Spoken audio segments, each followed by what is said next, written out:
the other thing that I wonder about, Trent, is actually because you lived in the environment that you did, how has that brought you to who you are? I mean, and I'm going to pause that for a second because I don't want you to think about it. But so these are things that I know about you.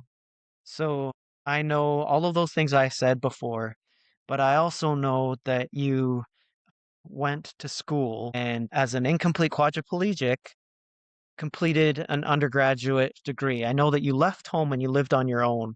I know that after this that you went on and you completed a master's degree.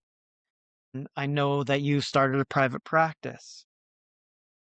I know all of these things that you have accomplished and have done, and those in and of themselves don't define you either. That's not what I'm saying. But what I'm wondering is how did the environment that you came from also produce the man that sits on the other side of the table in my podcast today?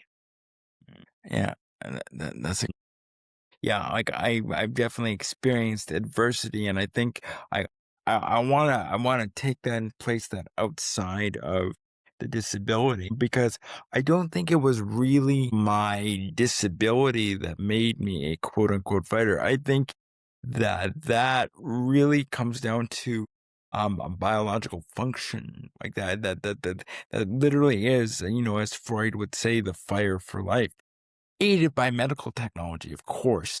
But I mean, everything else that came from that, like, and my perspective, like where you say that I went on, that I did these things, a lot of that came down to my parents and the other people that I had the fortune to be around that, inspired me to do certain things that pushed me forward, that helped to shape a perspective of resilience.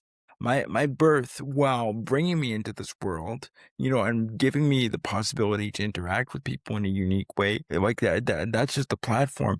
It was all of the doctors, the nurses, the various aides, the positive people in my family that nurtured that helped to create that lens of of my disability and of how to deal with adversity that then I then actively chose when I had enough time to be able to then go on and do these other things because I have seen other people with similar disabilities than me, or in some cases even but like less obvious adversity crumble under that. But it's not because I didn't there's nothing special about me per se. It was my environment that helped to spur that on inside of me. I've had very, very positive people like again, like, yeah, it would even be like people like you that, at those times that have seen me, that have, saw the person beyond the chair, as it were, you know. Does that make Yeah, yeah. sense?